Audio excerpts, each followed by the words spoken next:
Jadi gini Cat, gue tuh masih goblok, bego, tolol. Jadi ditolol-tololin juga gue nggak ngerti. Pas bulan pertama gue ada masalah nih. Chef gue ini, eksekutif chef gue ini dia mainin ingredients pak. Jadi dia beli dari supplier tuh misalnya 1 kilo. Ternyata yang di dalam ini cuma 500. Chinese tuh di luar negeri kayak bisa dibuat bercandaan gitu ibaratnya. Dia beneran ngomong ke gue, slave, work gitu. Kayak gue sakit hati, gue nangis. Kayak ada seminggu gitu nangis. Gue ngomong sama bokap gue mau balik gitu, gak kuat. Kenapa chef kalau buka bisnis jarang yang berhasil? Karena chef itu diajarin masak, bukan diajarin bisnis.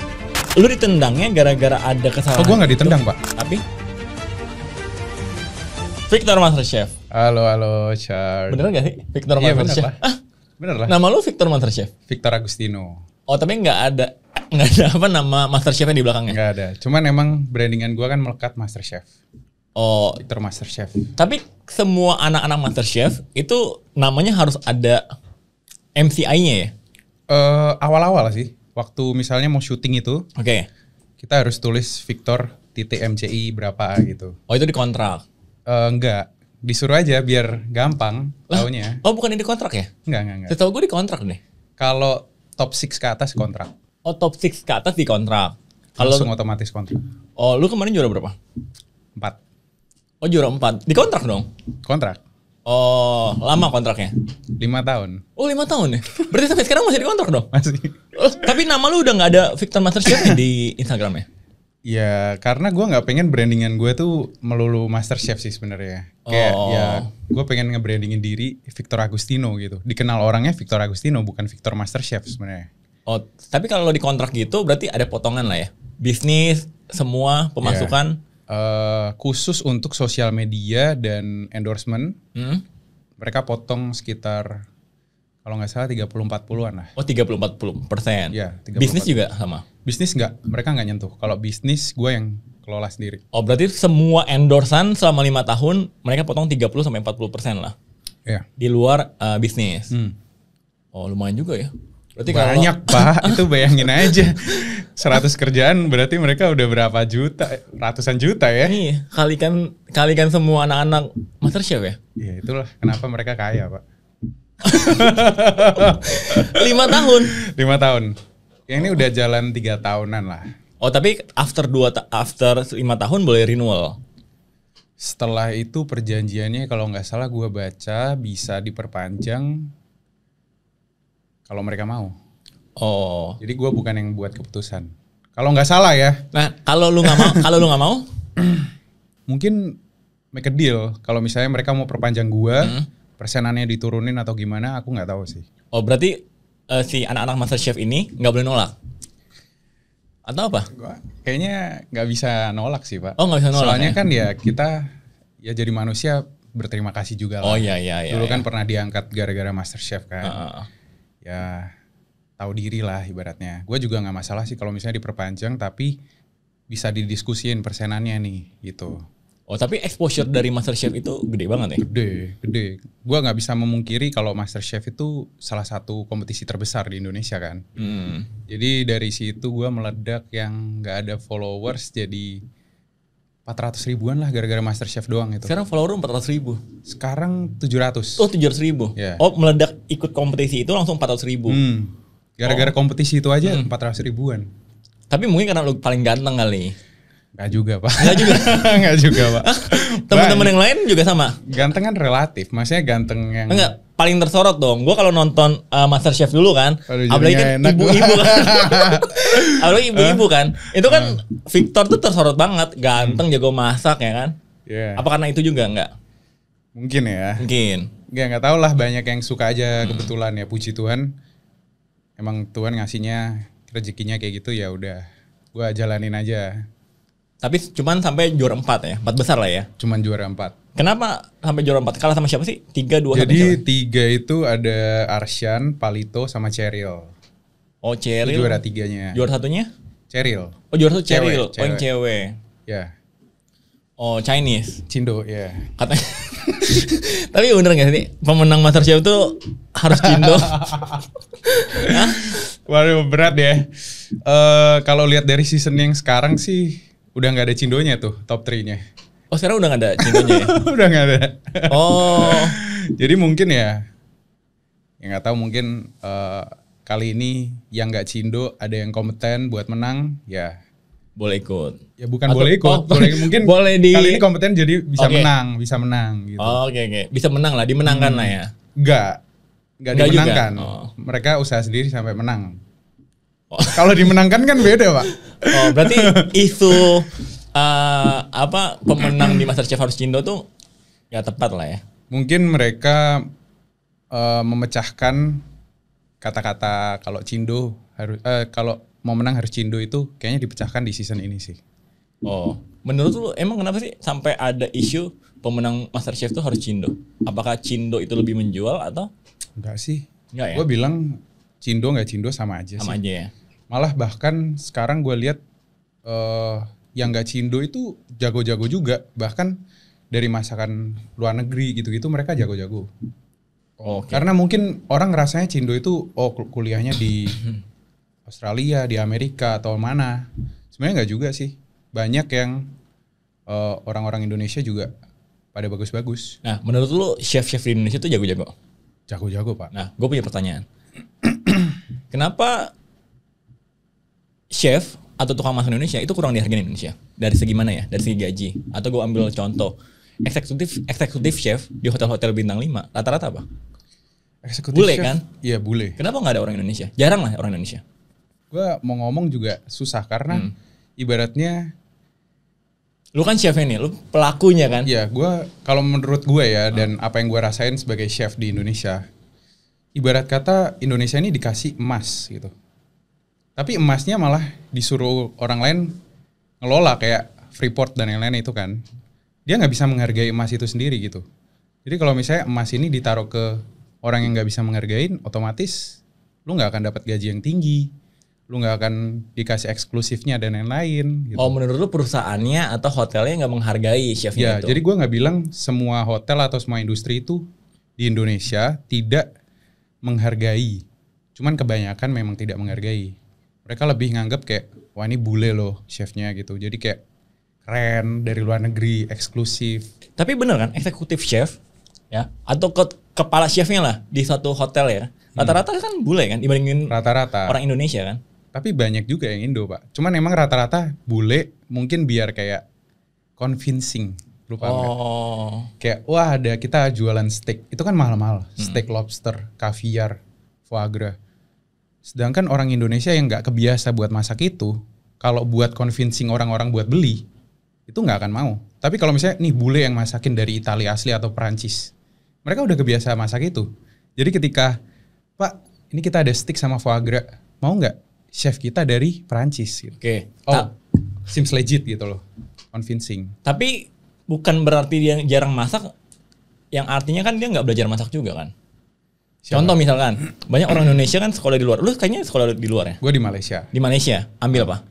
Culinary Arts. Culinary Art. Itu kan bisa di comparison sebenarnya sama orang-orang yang sebenarnya dari luar negeri juga kan. Nah, pertanyaan gue deh, sesimpel gini. Kenapa lu sekolah masak di luar negeri? Kenapa nggak di Indonesia? Karena dari segi fasilitas di Indonesia itu sekolah masaknya belum ada yang selengkap di luar negeri. Karena gue ngincernya, gue udah research nih di Indonesia kayak di Surabaya, di Bali dan lain-lain.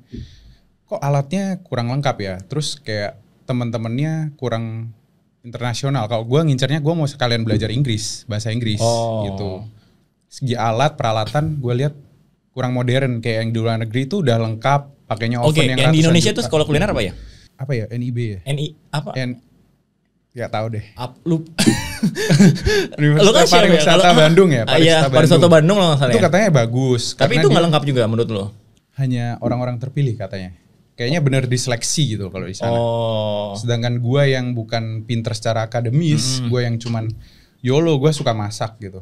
Kayaknya bukan yang bisa diterima gitu. Oh, makanya lu kuliah di luar negeri. Nah, di luar negeri ini sebenarnya lumayan detail juga nih kalau diceritain. Karena dulu gue sebenarnya orang yang malas masak. Oke. Gue orang malas belajar. Gue sekolah di SMP itu nunggak bro. Nggak naik kelas. Gue tuh bego pelajaran. Tapi abis itu bokap gue kayak nyuruh kayak, udah kamu sekolah di SMK aja. SMK Tata Boga. Oh, akhirnya lu sekolah di SMK Tata Boga. Ya, biar nggak usah mikirin pelajaran, tetap naik kelas gitu. Oh. Separah itu. Tapi Chinese ke negeri dong? Enggak, SMK swasta. Oh, swasta, tapi Swasta, Tata Boga. Tata Boga. Apa sih SMK-nya? Teresiana namanya. Oh, Teresiana. Itu di mana? Di Gajah Mada. Oke. Semarang ya, di Semarang. Jadi itu gue masuk ke SMK itu, akhirnya gue mulai ngikutin kan pelajarannya, ikut masak. Kok ternyata masak enak juga gitu. Apa mungkin emang gue sukanya di bidang ini? Ya bidang ini, ngelakuin sesuatu, masak, terus disukai orang. Dari situ gue iseng ikut kompetisi masak. Dari kampus yang di luar negeri ini, di Malaysia. Gue menang. Juara 2. Nama kampusnya apa sih? Boleh tahu gak? Berjaya University. Oh, Berjaya University. Berjaya University. Jadi dari situ gue dapat beasiswa 50%. Untuk kuliah di sana? Untuk kuliah di sana. Jadi ya udah, cabut. Oh, tapi kuliahnya kan setahu gue kalau chef itu kan nggak ada sarjana ya? Bachelor nggak ada ya dia? Ada S1. Tapi manajemen ya setahu gue? Tapi lebih ke ya manajemennya. Oh, berarti yang lu ambil di Malaysia itu apa? Diploma. Oh, diploma bener ya? Ya, gue cuman sampai D3 beratnya. Karena itu udah paling tingginya kan? Udah paling maksimalnya lah ya? Kalau untuk pendidikan chef ya? Enggak sih, ada S1. Cuman kalau gue lebih milih diploma karena gue suka praktikalnya. Oke. Kalau S1 itu lebih dikit praktikalnya. Iya, S1 itu kan manajemennya ya? Iya. Betul ya? Benar. Oh. Ya praktiknya dikit lah. Cuman kayak 30%-an. Oh, kenapa nggak kuliah ambil yang ini yang kayak orang-orang? Apa ya misalkan? Recording Blue misalnya. Betul ya? Recording dulu ya. Salah satu universitas paling bagus kan? Ya, gue nggak mampu sih Pak. Gue bukan dari keluarga orang kaya. Terus juga gue kuliah di Malaysia itu dengan beasiswa aja. Itu bokap gue udah berdarah-darah. Sampai mau bayar kuliah itu nunggak, nggak bisa bayar berapa bulan.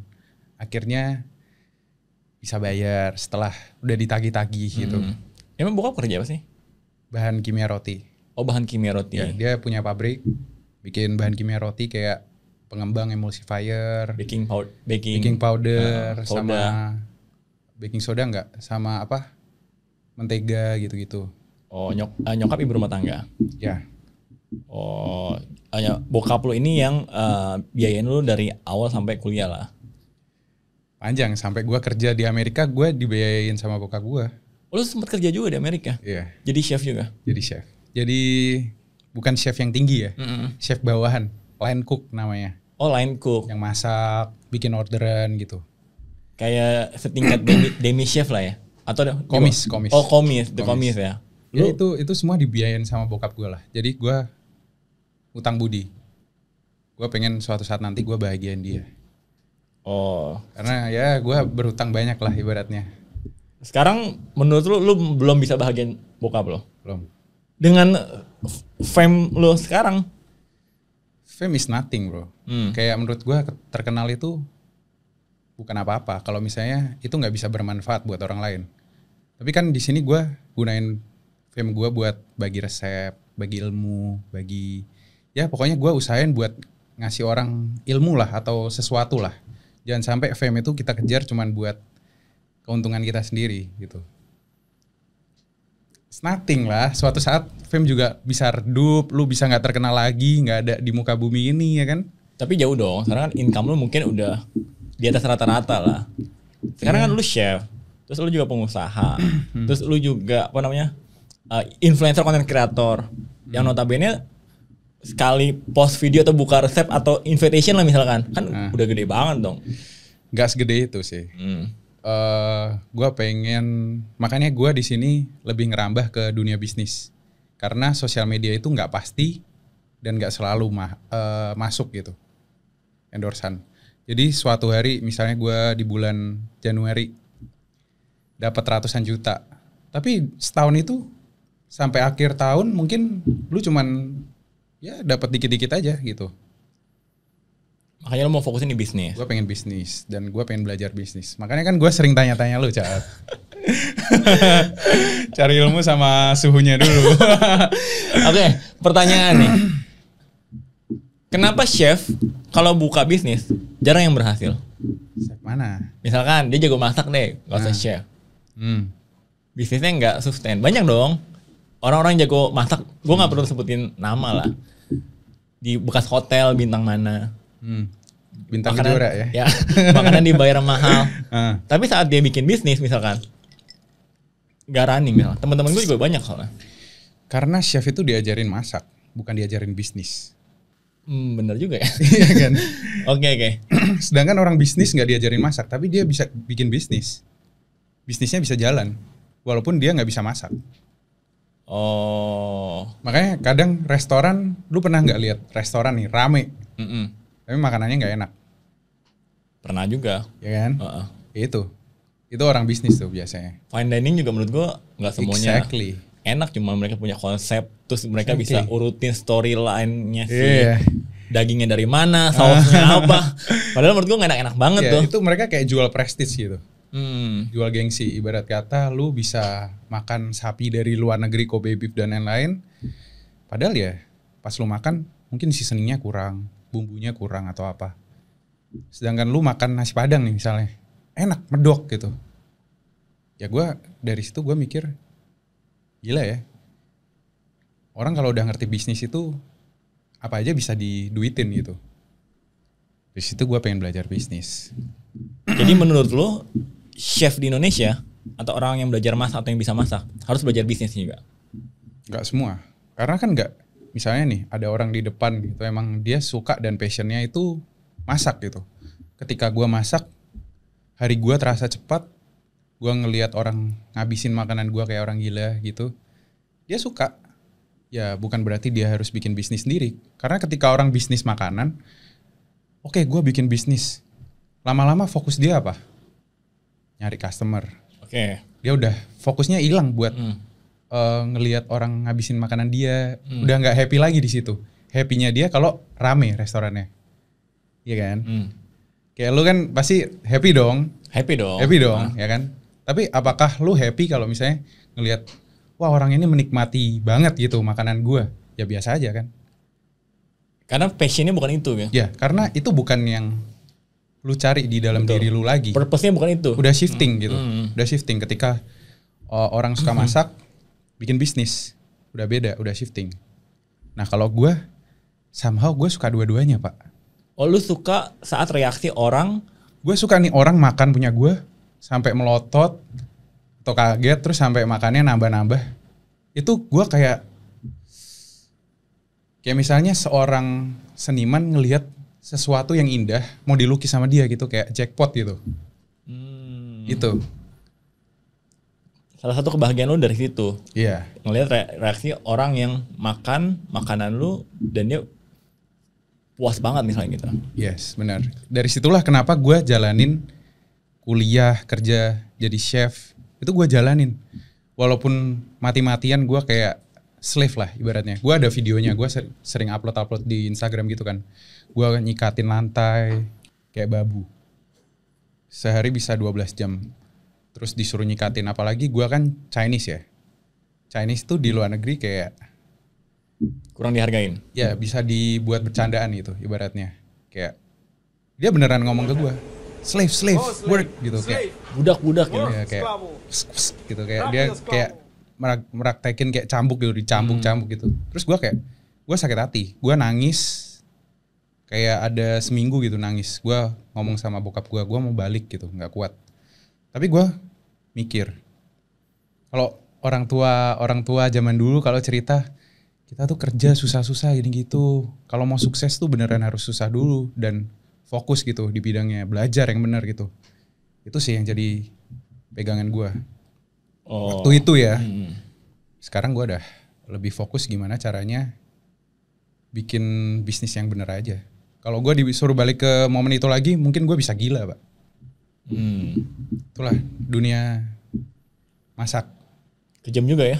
Kejam banget. Nah, balik lagi coba. Gua agak biar dapet alurnya. Pas lu balik dari US, lu ikut MasterChef langsung? Ya. Langsung daftar? Balik dari US itu gara-gara COVID ya. Oke. Oh, pas COVID. Lockdown semuanya. Terus gue diomongin, kita gak bisa cover semua biaya kalian. Gak bisa gaji. Jadi kalian mau gak mau harus pulang. Ya udah pulang. Padahal itu gue mau dikasih visa buat kerja di sana, Pak. Untung aja. COVID nih. Kan rencana Tuhan. Iya benar. Balik-balik semua gue serahin ke Tuhan sih. Kalau enggak lu masih bilang slave. Iya bener. Kalau gue masih di sana kayaknya gue kayak dipandang sebelah mata sih. Oh, lu kesana lagi dong. Lu bilang this is me. Tunjukin follower lu. Enggak. Jadi salah satu pekerjaannya di sana follow-followan gue, kayak follow-followan IG gitu kan. Terus dia ngelihat gue kayak naik pesat dan jadi ya celebrity chef lah ibaratnya kan. Dia kayak ngomong, wow, your life has changed dan lain-lain gitu-gitu. We should meet next time. Oh, lu bilang dong nggak mau. Enggak lah. Always be nice walaupun orang pernah jahat sama lu, be nice aja. Itu sih. Tapi jadi apa ya, celebrity chef lah ya. Menjanjikan lah di Indonesia. Enggak juga. Karena kan selalu ada orang yang baru di industri pun pasti ada yang baru lagi kayak kuliner, Pak. Ibaratnya kita bikin misalnya brand yang gede nih. Mie Gacoin ibaratnya.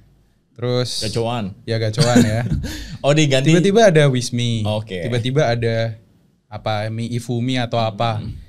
Akan ada sesuatu yang baru yang ngerubah tren itu. Sama kayak chef. Kita makin tua, eranya berganti. Mungkin sekarang eranya chef yang good looking atau mungkin sekarang eranya chef yang galak. Nanti ada era chef yang benar-benar smart. Sekarang kan lagi yang zamannya culinary war itu. Maksudnya smart, galak, dan handsome, maksudnya? Ya kita lihat aja dulu. Dulu kan eranya Chef Juna ya. Oh Chef Juna yang marah-marah, wah gitu kan keren gitu kan. Mungkin ada eranya chef yang kayak, wah ganteng nih enak dilihat. Kayak Chef Victor lah misalnya. Enggak banyak Pak, banyak serius deh. Banyak di Instagram ganteng-ganteng masak gitu. Terus ada chef yang pinter, ibaratnya benar-benar kelihatan nih kayak dia tuh maniak masak atau benar-benar detail kalau masak, pinter banget lah. Siapa chef yang pinter menurut lo? Enggak, gue lihat di Culinary Wars sih. Oh. Yang ada kayak Michelin Star Chef gitu-gitu. Itu sih menurut gue mereka lagi naikin kriteria chef kayak gini. Oh, tapi kan lu ada semua dia lo. Gue bukan, gue bisa galak. Chef dong bisa galak dong. Ganteng nggak semua orang bisa ganteng. Ya kan? Penuh knowledge. Enggak. Udah belajar di Indonesia, Malaysia, US, kurang apa lagi? Enggak, gue tuh masih bodoh, Pak. Gue akan selamanya bodoh. Gue gak akan ngerasa gue pinter. Apalagi dalam dunia masak ya. Karena banyak banget makanan di dunia ini. Oke. Dan gue harus belajar terus. Gak akan ada habisnya lah. Tapi kalau lu boleh pilih, lu lebih suka ini lah ya, Indonesian cuisine lah ya. Gue suka Indonesian food. Gue cinta makanan Indonesia. Karena apa ya? Gue ngerasa kalau gue pergi keluar mau makan, makanan Indonesia tuh yang nggak pernah bisa salah. Tapi gue bencinya akhir-akhir ini, gue ngerasa itu makanan Indonesia itu apa ya? Gue dateng, makanannya mahal. Ya emang, sebenarnya layak untuk dijual mahal karena bikin makanan Indonesia itu susah, Pak. Tapi rasanya nanggung kebanyakan. Gue kayak makan sebenarnya ini kalau dibenerin enak nih gitu. Contoh makanannya, nanggung. contoh. Banyak. Makanya gue nanti pengen bikin restoran lagi nih, yang mantap. Oh yang mantap. Sekarang bisnis lo apa sih? Gue nggak ada bisnis sekarang. Gue cuman fokus yang bikin konten. Yang di Semarang? Jadi gini perjalanan bisnis gue. Oke. Habis setelah COVID itu kan gue pulang Indonesia. Gue awal-awal bikin nasi lemak. Karena gue dari Malaysia dulunya kan. Nasi lemak kan nasi uduk lah ya. Nasi lemak kayak Malaysian style yang ayamnya warna merah gitu-gitu. Ada ikan asinnya, pakai kacang. Iya benar. Itu jalan. Jalan. Karena gue bikinnya sistemnya pre-order. Jadi ada pesanan apa kita bikin, kita kirim. Itu jalan. Berapa waktu? Tapi gue ngelihat nih, gue belum pinter tentang COGS. Oh, apa sih COGS? Kasih tau dong. COGS itu apa? Cost of goods ya kalau nggak salah ya. Harga Harga modalnya. Harga modal sama harga jualnya gue belum belajar sampai situ. Ternyata ini ya yang dimaksud chef itu nggak bisa bisnis gitu. Nah gue nggak. Iya. Lu ngitung harga modalnya COGS-nya ketinggian. Jadi gue waktu itu dengan polosnya gue nggak ngitung COGS, Pak. Jadi gue belanja. Pakai intuisi gitu. Dengan insting. Lu main tembak gitu. Main tembak karena Karena orang Indonesia ini selalu jual makanan murah, bener nggak? Betul. Rata-rata. Gue jual makanan nasi lemak itu satu porsi cuman 30.000 kalau nggak salah. Sedangkan porsi yang gue kasih generous. Dari situ banyak kebocoran, dari ayam aja kelebihan dikit aja udah bisa jadi berapa duit ya kan. Terus setelah gue hitung-hitung semua, margin gue kayak cuman 10% gitu. Kotornya lagi? Margin. Iya, margin kotor atau bersih? Bersih, margin bersihnya. Bersihnya cuma 10% ya, gue masih untung ya. Tapi kok kayak kerja bakti gue. Oh. Gitu. Nah, menurut seorang chef nih, ideal COGS atau harga pokok penjualan itu dianggap berapa sih dari harga jual? Bagusnya di atas 30% kalau bisa. Oh, di atas 30%. Kalau bisa ya. Oh, Kalau 25% masih oke lah. 25%. Kalau di atas 30%, 70% masih oke dong. 35 sampai 35 sih maksimal sih menurut Oh, aku. maksimal 35%. Oh. Itu orang boleh jualan. Ya, kalau misalnya udah di atas itu bye-bye. Bye-bye. Bye-bye ke dianya. Pasti lama-lama bangkrut. Oh, karena kerja bakti. Karena kerja bakti. Apalagi kalau orang Indonesia ya, jual makanan murah kan. Dia nggak hitung tuh ya Iya. sewanya. Makanya gue bingung kayak orang bisa jual cuman nasi bungkus 10.000 gitu. Ya. Itu dia masak pakai gas. Terus pakai air. Ya minyak, peralatannya semua itu kan cost. Karyawan itu cost. Kita kerja seharian itu kan cost. Betul. Belum dihitung gajinya dia berapa. Benar. Dia nggak hitung gajinya dia. Dia kayak ya udah, kan gue yang bisnis, gue yang nungguin, gue yang kerja gitu. Tapi nggak bisa kayak gitu, Pak. Oh, harusnya dihitung. Harusnya dihitung. Oh, akhirnya lu buka nasi lemak berapa lama tuh? 2 bulan tutup.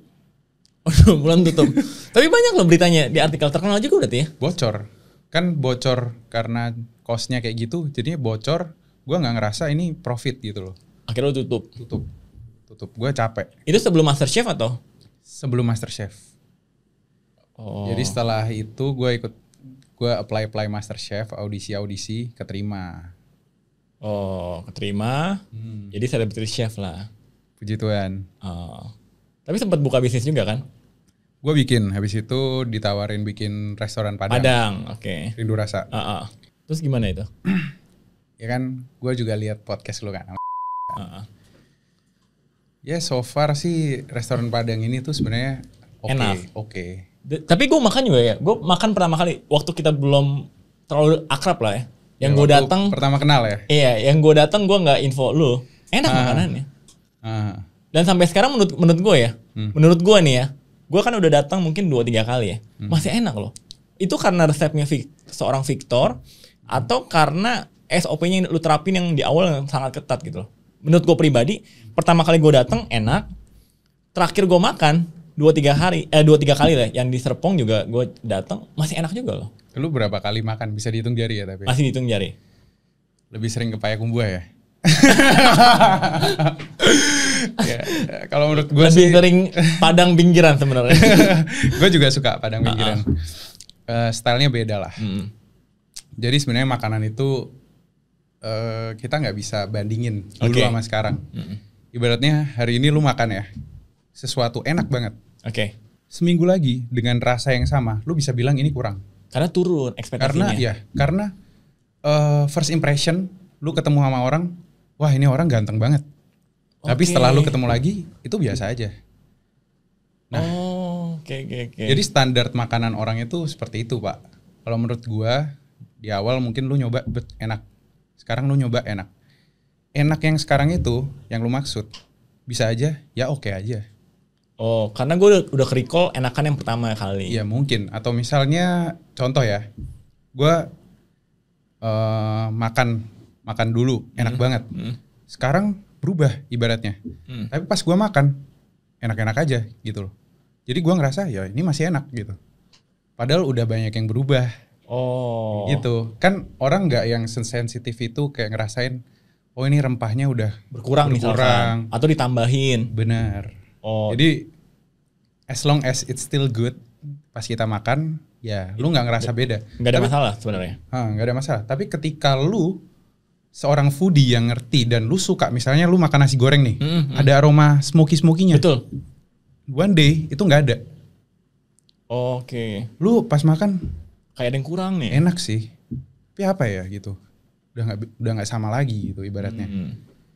Dan maksudnya personal preference kan, lu ngomong masih enak dan lain-lain ya, it's okay. Tapi kan banyak juga yang kayak kemarin sebenarnya gue bikin klarifikasi Pak. Nggak tahu ya mereka nganggap itu sebuah serangan atau gimana. Gue cuman mau klarifikasi kalau gue itu udah nggak di sana. Oke. Gue udah bukan chef yang di sana, jadi gue udah nggak bertanggung jawab karena banyak banget netizen yang masih kayak nge-DM gue, kok ini kok pelayanannya kayak gini, terus ini kok makanannya kayak gini, nggak ada rasanya atau apa gitu. Komplainnya ke gue Pak. Jadi kan gue merasa dirugikan dong. Oke. Kalau misalnya pihak mereka mau untuk klarifikasi dulu, kayak, hey guys, Chef Victor udah nggak di sini lagi dan udah bukan bagian dari Rindu Rasa ibaratnya. Gue akan sangat berterima kasih. Tapi selama gue udah nggak di sana, mereka tutup mulut, diam, hening. Kayak seakan-akan masih menggunakan nama gue, seakan-akan ya nggak mau gue ada di sana lagi juga gitu. Oke, boleh diceritain nggak sih? Maksudnya gue biar paham juga ya. Dealing awalnya seperti apa sih? Kan sama-sama janjian untuk bikin bisnis kan? Jadi gini Cat, gue tuh kalau kata-kata kasarnya goblok.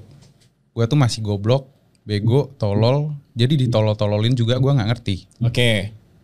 Awal-awal gue itu diajakin nih sama orangnya mereka. Bisnis dong. Kita bikin restoran Padang. 50-50 pembagian hasilnya. Oke, 50-50. Ya, lu jadikan diri lu sebagai gue ya. Oke. Tor, bikin Padang ya. Mau nggak kita pembagian hasilnya 50-50? Oke, mau dan lain-lain. Jalanlah kita ketemuan, tes food dan lain-lain kan. Terus seiring berjalannya waktu dirubah jadi 60-40. Oh, sudah berjalan, sudah tes food dirubah? Bukan, ya udah jalan, udah tes food, maksudnya belum buka nih tapi. Oke.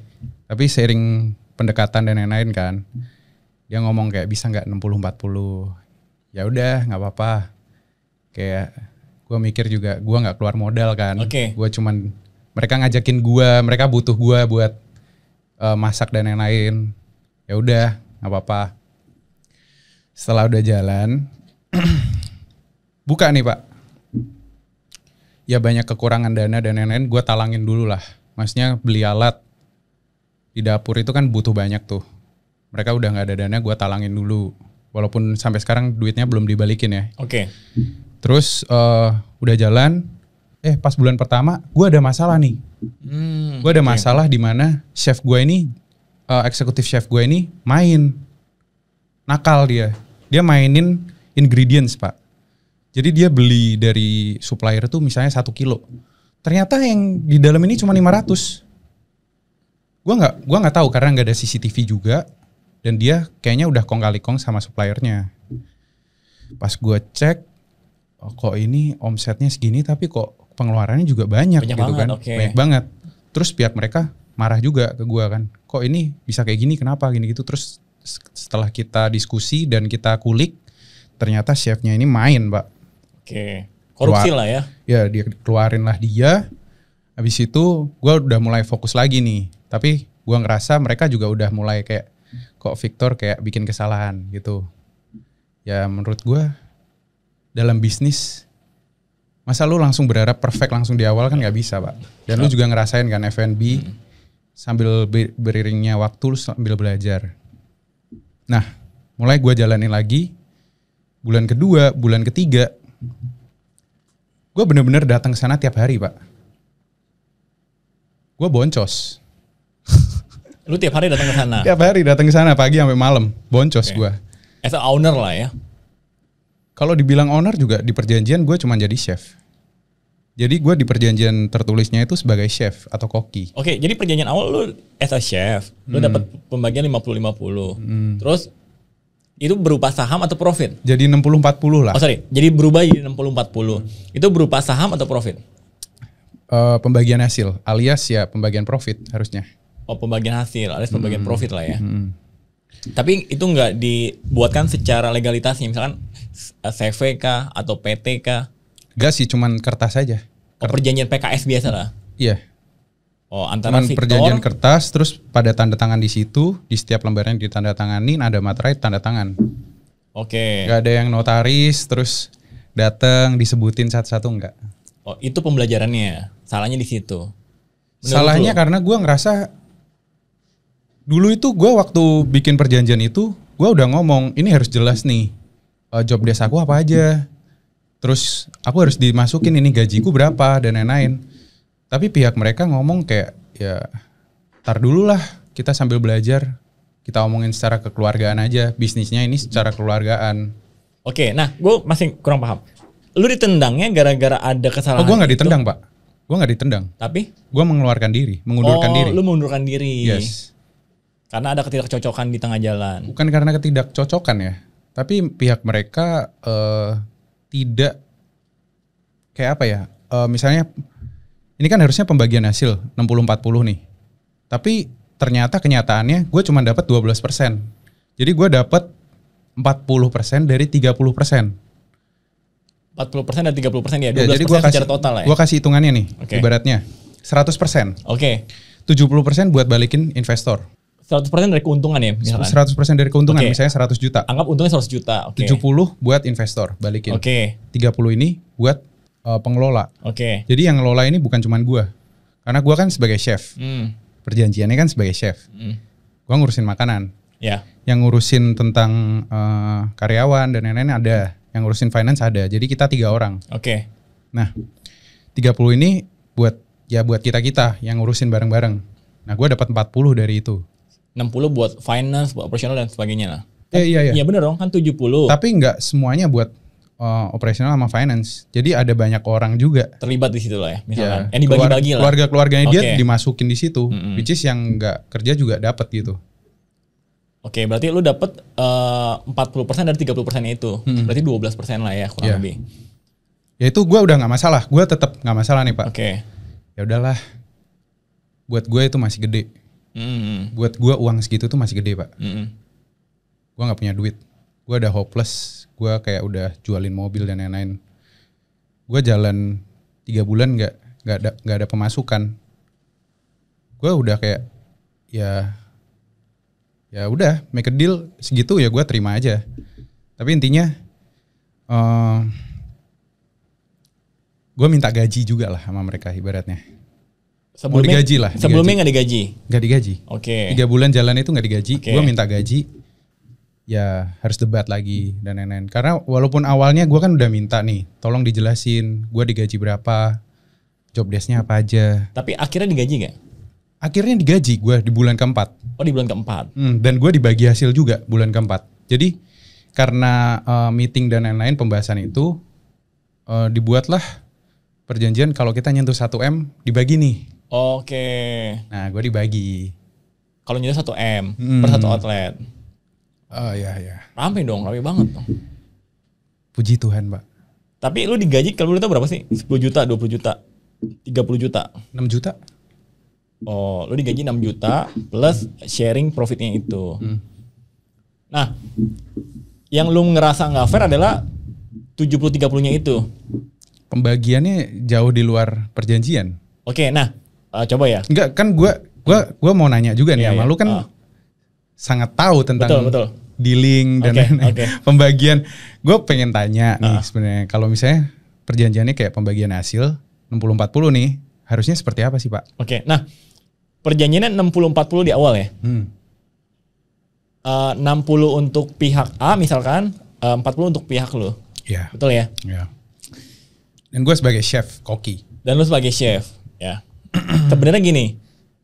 Tadi kan berubah jadi tadi berapa tuh? Jadi harusnya 60 buat A, 40 buat B. Ya buat B, buat lu. Tapi karena yang 40 mereka nggak mau ngasih gue segini mungkin ya.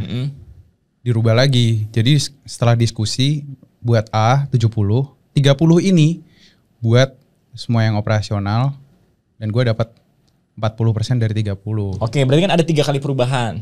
Ya banyak lah perubahannya. Pertama kali dari 50-50. Betul ya? 50-50 dirubah ke 60-40. Benar. Yang ketiga dirubah ke 70-30. Yang keempat 70-30-nya 30 nggak bulat diterima lo, dibagi-bagi lagi ke beberapa divisi lah misalkan. Gua anggapnya ya. Ya bukan cuman gue lah ibaratnya. Betul, nggak cuman seorang Victor lah misalkan. Nah, 70% ini ya, ini dibayarkan untuk pengembalian hutang. Pengembalian dana investor ya. Dana investor hutang misalkan. Lah, ibaratnya. Anggap hutang lah. Jadi analoginya adalah misalkan modal kerjanya adalah berapa dulu? Misalkan 1 miliar ya misalkan. Ya 2 miliar. 2 miliar misalkan. Semua 2 miliar ini disediakan sama si pihak A. Betul ya? Lo nggak keluar duit sama sekali. Tapi lo dijanjikan 50-50, terus berubah jadi 70-30, berubah lagi jadi 12% lah intinya. Yeah. Nah pertanyaan gua, di perjanjian itu ditulis gak? Kalau hutangnya sudah lunas 70% ini buat apa? Gak ada perjanjian seperti itu dari awal. Oh. Dan perjanjiannya itu sangat-sangat dikit Pak, 4 lembar doang. Ya intinya gak ada gak detail lah. Oh. Jadi gue cuman ngomong sama mereka terus, ini perjanjian bisa gak dijelasin, didetailin lagi. Ya ntar lah, kita kan masih belajar gitu. Oh ini salah satu yang menurut gue ya, ini yang bikin ribut. Ya itu Pak. Kan perjanjian yang gak detail, gak ada titik tengah, orang tengah ya. Kan jadinya rubah-rubah terus Berubah terus, cuman as a gentle agreement, yang dua-duanya akhirnya dirugikan. Apa? Dua-duanya akhirnya dirugikan. Dua-duanya dirugikan, ya. Termasuk juga brandnya. Ya Blessing lah, sekarang masih rame, orang masih suka mungkin, masih banyak customernya. Tapi yang harus di-clearkan sebenarnya, menurut lo dan menurut gue nih ya, harus di-clearkan dulu tuh. Pertama, pembuatan akte PT. Jadi kalau misalkan menurut gue ya, kalau udah ditulis akte PT 50-50, dia mau rubah ke 60-40, 70-30, itu hampir nggak mungkin. Nggak bisa ya? Nggak bisa. Mesti persetujuan lo. Ya. Mesti right issue saham baru. Memang yang salahnya gue nggak pakai notaris atau apa-apa gitu yang Kenapa nggak pakai notaris? Padahal buat PT itu kan cuma 6 juta, 10 juta. Karena gue nggak tahu Pak. Oh nggak ngerti. Dan gue ngelihatnya kalau nggak salah mereka juga udah tahu lah tentang bisnis. Tapi pas bikin nama gue, mereka nggak bikin seperti itu. Ya gue nggak tahu, maksudnya gue kan dulu bego, tolol ya. Ya gue percaya aja sih Pak.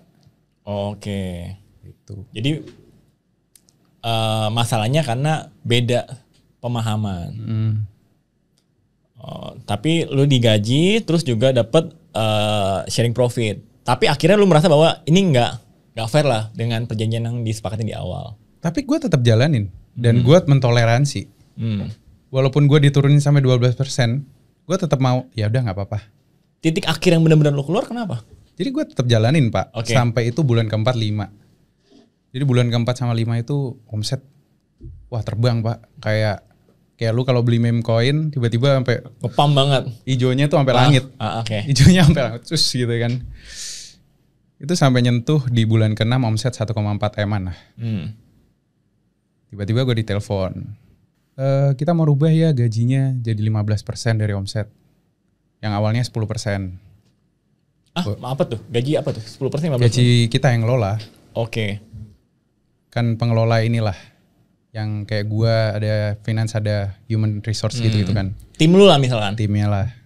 Jadi dari 10 itu jadi 15. Jadi kan misalnya 10% nih dulu 100 juta ibaratnya dari 1 M kan. Gaji karyawan 60 dipotong dulu, sisanya buat kita pengelola. Oke. Nah ini dinaikin jadi 15. Gue bilang nggak bisa, kayak sayang banget. 5% ini bisa digunain buat dialokasikan ke beli alat, perbarui alat-alat dapur yang rusak, buat nambah karyawan, Tapi kebersihan dan lain-lain. Lu untung dong harusnya, kan lu kan dapat lebih besar.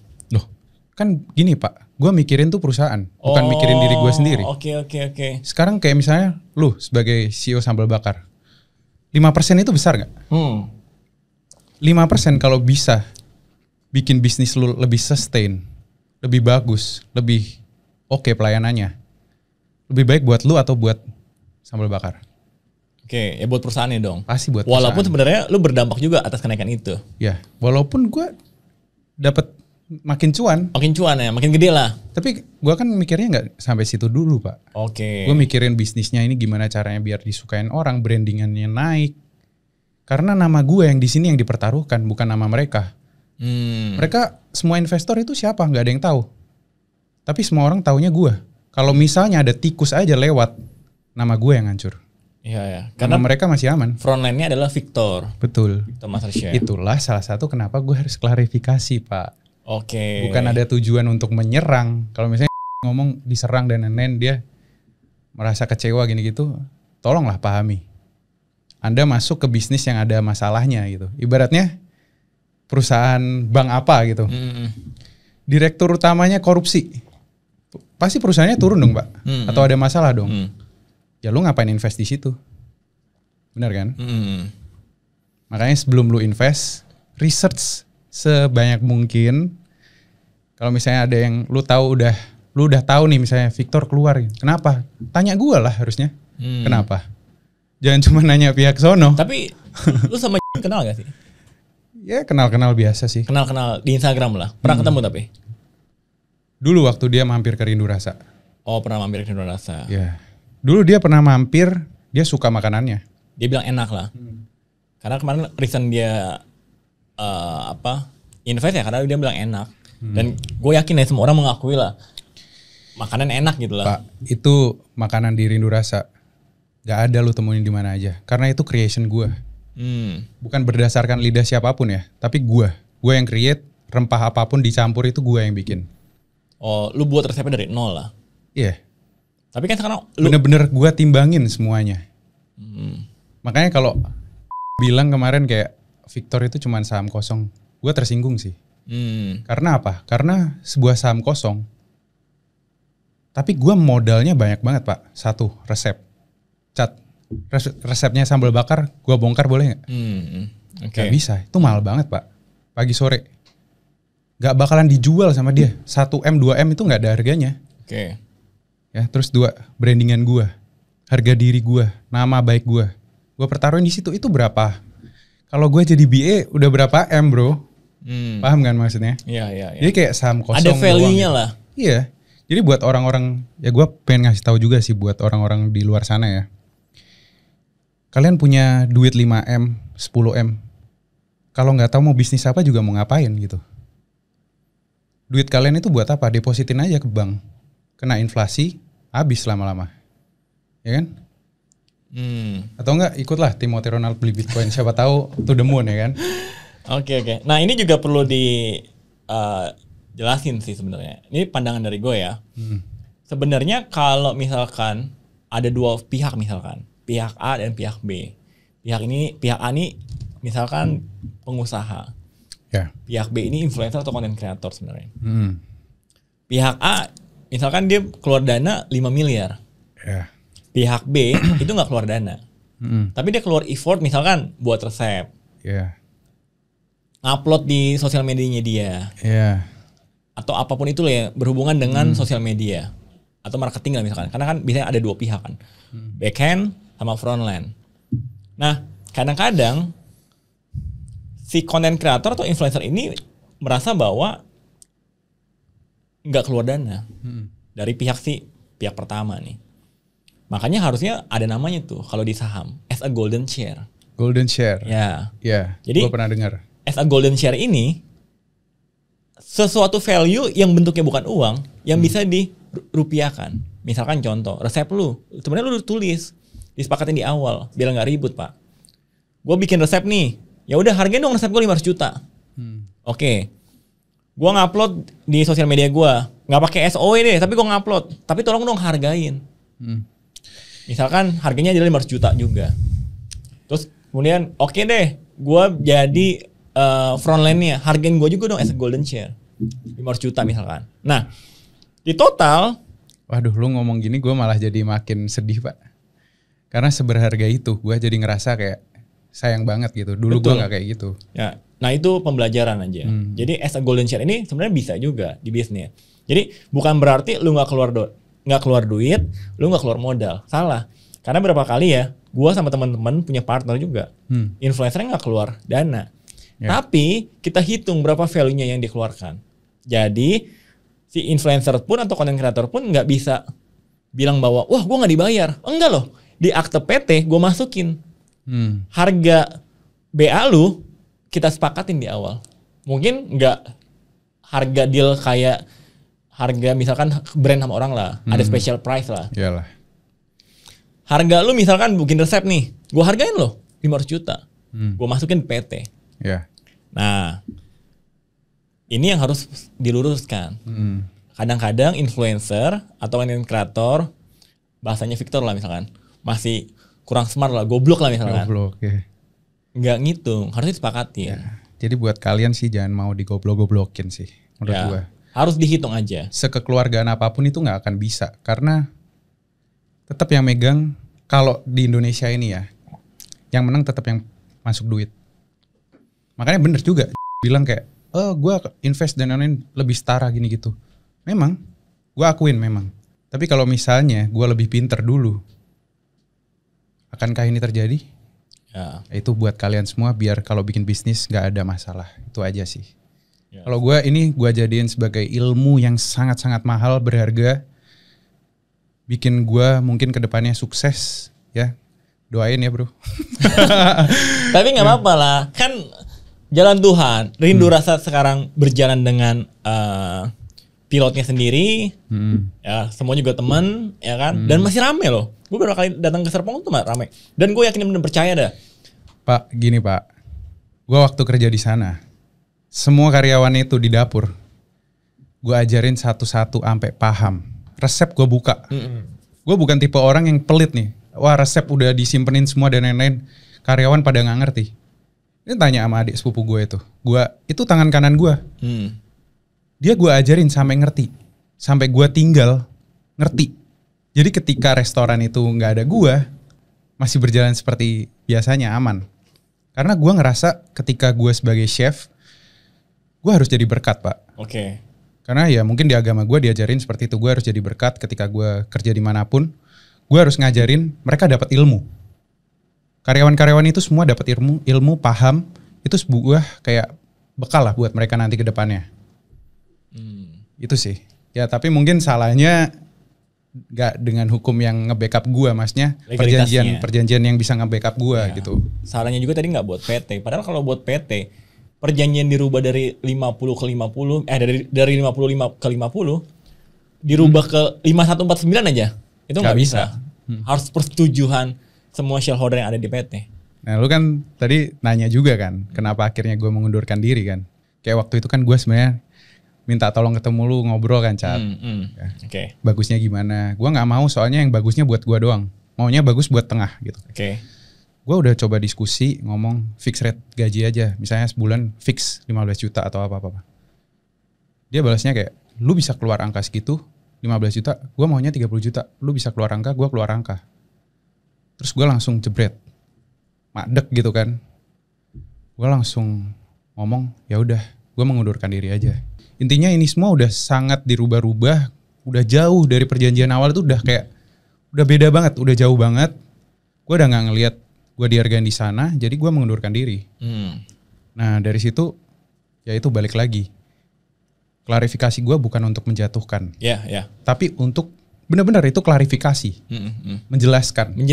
Menjelaskan. Kronologinya apa? Jadi kalau misalnya ada yang ngomong gue menyerang atau menjelekan, tolong jangan suzon dulu. Pakai sepatu di kaki gue. Ibaratnya kayak, ya ada di pihak gue, coba lihat di POV gue. Tapi pas lu keluar nih, Pak, dikasih cash out uang gak sih? Atau? Jadi bulan terakhir itu ketika omsetnya tuh 1,4 M. Gue gak dikasih bagian gue yang bulan itu Pak.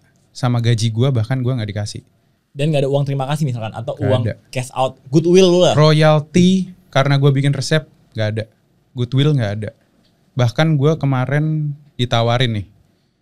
Oke kita kasih kamu kompensasi 100 juta. Oke. Dengan syarat kamu gak boleh bikin Padang 5 tahun. Kamu gak boleh jadi konsultan kerja sama restoran Padang. Kan pusing ya. Oh lu ditawarin kompensasi. Tapi dengan syarat itu. Dengan syarat itu ya. Gue gak butuh sih 100 juta. Akhirnya lu tolak lah. Lu tolak dan selama berapa lama berarti? Berapa bulan ya? Di mana itu? Itu Agustus sih bulan terakhir itu. September udah gue gak di sana lagi. Tapi gue baru bisa klarifikasi aja awal tahun. Iya sih. Itu karena apa Cat? Kenapa? Karena gue menunggu itikat baik dari mereka. Tapi gak dikasih kepastian yang baik. Dan mereka juga terakhirnya tetap gak mau nego. Terakhir tetap ada larangannya gitu. Gue udah ngomong, ya udah gak apa-apa. apakah bisa kalau misalnya nggak bikin resto Padangnya 2 tahun aja.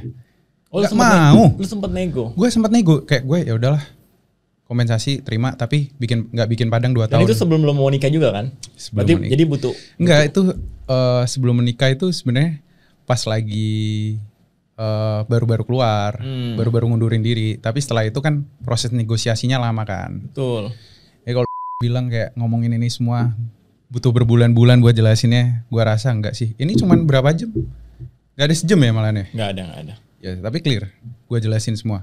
Karena gua bener-bener nggak bikin omong kosong ya, ini tell the truth kan. Nggak tell the bullshit kan. Gitu sih. It is what it is, man. Ya.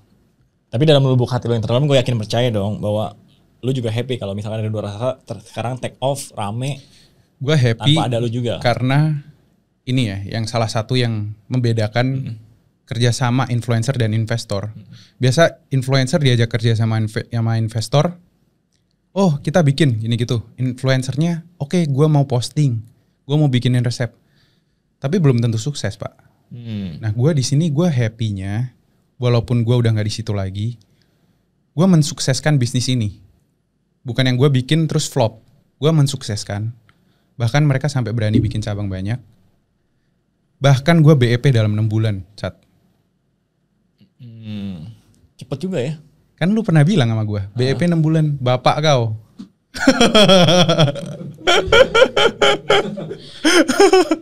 Oh ya kan? Udah balik modal gak waktu 6 bulan? 6 bulan balik. Cepet banget ya. 6 bulan itu sangat gak masuk akal sebenarnya. Iyalah, FMB itu rata-rata 2 tahun lah. 2 tahun. Dan gue sempat juga ngomong sama mereka, BEP 2 tahun ini itu kelamaan dan lain-lain. Buat 6 bulan gini gitu. Makanya gue sering kan ngobrol sama lu, Chat, gimana ya 6 bulan bisa gak ya. Makanya Tuhan ngasih gue bisa 6 bulan balik pak. Sekarang gue tanya sama lu, Chat, lu investi gue balikin duit lu 6 bulan. Lu perlakuin gue kayak gimana? Iya dong. Oh, bakal halo Pak Victor. Enggak, bakal gue panggil King. Jangan Queen ya. Ya intinya kebalik lah semuanya. Gue tuh diperlakuinnya kebalik. Jadi gue gak merasa gue dihargain. Ibarat kata mobil Supra yang miliaran, tapi lu ketemu Gen Z yang gak tahu tentang Supra dan lain-lain. Cuman dihargain 100 juta, mobil rongsok nih. Oh berarti gitu. sebenarnya Lindors itu udah balik modal. Udah 6 bulan. Berarti harusnya lu udah dapet 70% itu dong pengembalian modalnya. Pinter kan tapi mereka ketika gua udah layak situasi seperti itu. Gua nggak tahu tujuannya apa, gua nggak mau suuzon juga. Tapi inti-intinya ya itulah yang terjadi.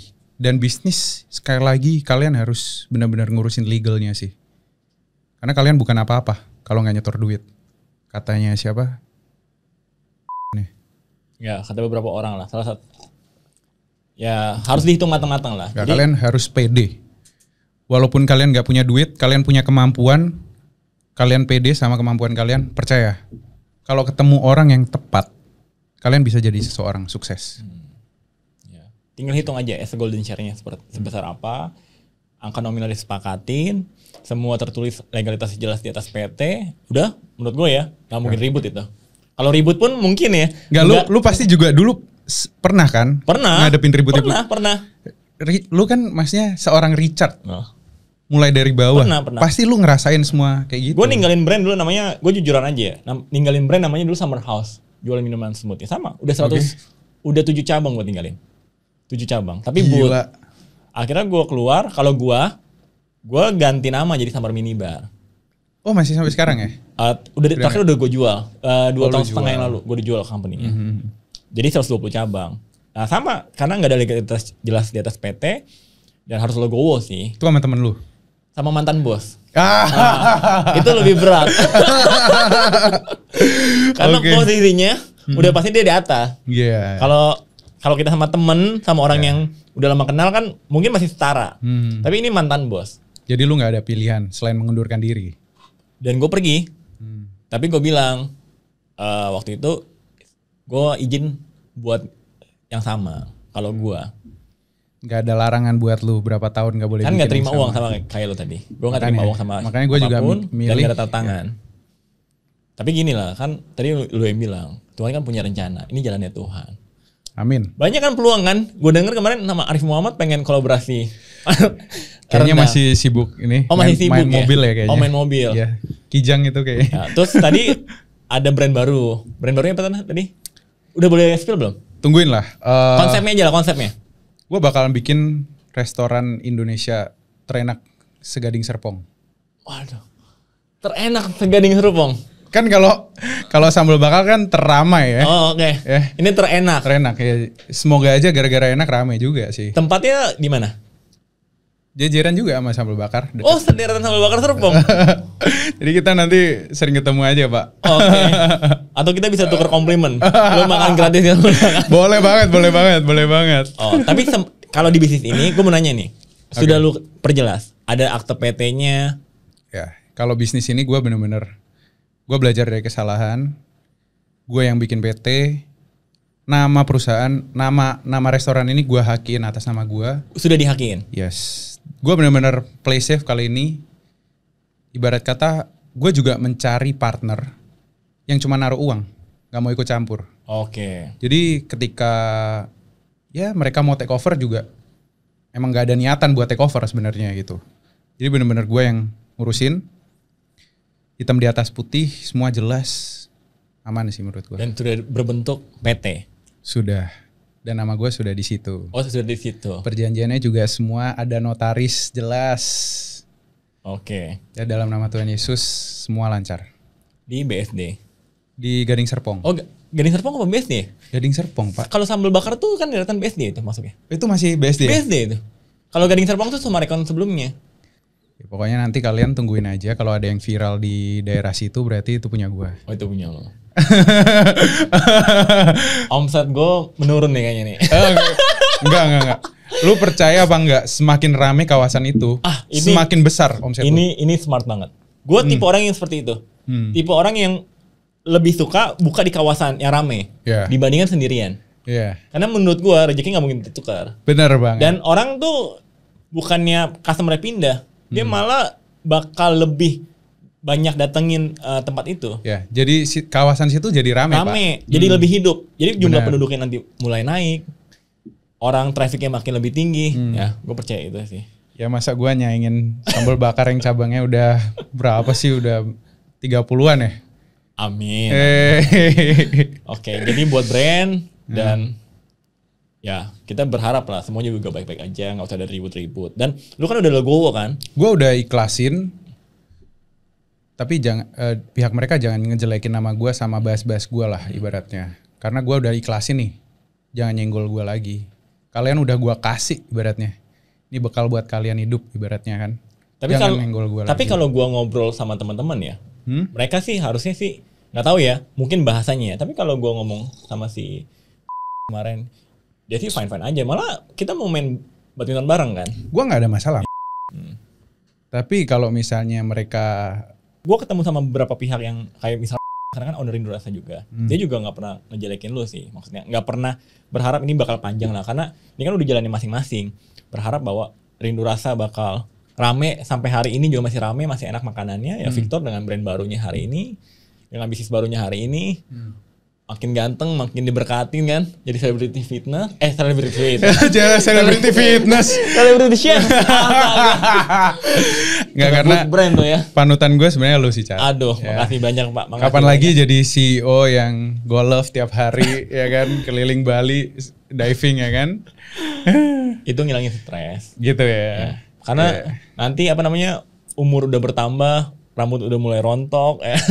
Kalau lu tetap ganteng sih, Aduh, Pak. makasih Pak. Tapi tak lebih ganteng dibandingin seorang Victor. Ya intinya gue udah ikhlas, gue nggak ada masalah apa-apa. Gue juga nggak ada masalah. Ya lah, nggak usah ribut-ribut lah. Bahkan gue udah ngomong sama, ngomong kayak, gue nanti jadi nggak enak sama kalian nih karena ada beberapa hal yang bakalan gue lakuin. Betul. Klarifikasi itu kan gue nggak enak gitu, ngefek ke kalian kan. Which is ya karena emang masalah dari pihak mereka belum diselesaikan sama gue gitu. Terus dan mereka tengah-tengah masuk. Dan sekarang udah selesai. Udah selesai. Jadi nggak perlu ada pembahasan lebih lanjut lah. Ya selanjutnya urusan mereka, urusan gue masing-masing. Dan lu juga udah buat brand. Walaupun brandnya belum tahu nih, belum di spill nih. Huruf depannya apa? A. Angke? Enggak. Tapi biasa yang depannya A, ya jadi nomor 1. Jadi nomor 1. Jadi yang pertama. Smart.